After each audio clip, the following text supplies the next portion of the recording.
दुनिया में लगभग 195 देश हैं, लेकिन ये देश बनता कैसे है और उसमें क्या प्रोसेस होती है। ऐसा तो है नहीं कि किसी जमीन के एक टुकड़े को देश घोषित कर दिया जाए और अन्य देश उसे आसानी से मान्यता दे देंगे। ऐसा बिल्कुल नहीं है। कोई भी देश बनने के पीछे एक जटिल प्रक्रिया होती है और उसमें कुछ शर्तें होती हैं। कैसे बनता है एक नया देश, इसको जानने से पहले एक अंतर्राष्ट्रीय कानून के बारे में जानना होगा। बात है साल 1935 की, जब 26 दिसंबर को उरुग्वे की राजधानी मॉन्टेविडियो में एक सम्मेलन का आयोजन हुआ था। इस सम्मेलन के दौरान 4 शर्तों की चर्चा की गई थी, जिसमें कहा गया था कि जब तक इन 4 कंडीशंस को फॉलो नहीं किया जाएगा, तब तक किसी भी जगह को नया देश घोषित नहीं किया जा सकता। इन 4 शर्तों के अलावा नए देश को संयुक्त राष्ट्र संघ से भी मान्यता लेना जरूरी कर दिया गया।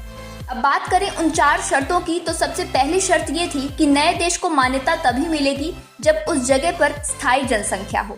दूसरी शर्त ये रखी गई कि उस नए देश के पास एक फिक्स्ड एरिया या ज्योग्राफिकल एरिया होना जरूरी है। और तीसरी शर्त ये थी कि वहाँ एक सरकार या फिर कोई गवर्निंग बॉडी होनी चाहिए। चौथी और अंतिम शर्त ये रखी गई कि जिस क्षेत्र को नया देश घोषित किया जाए, उसके दूसरे राष्ट्रों से अच्छे संबंध होना जरूरी है, ताकि खराब स्थिति में वो एक दूसरे का सहारा बन सके। इन 4 शर्तों को पूरा करने के बाद उस नए देश को यूनाइटेड नेशन ऑर्गेनाइजेशन से मान्यता दी जाती है।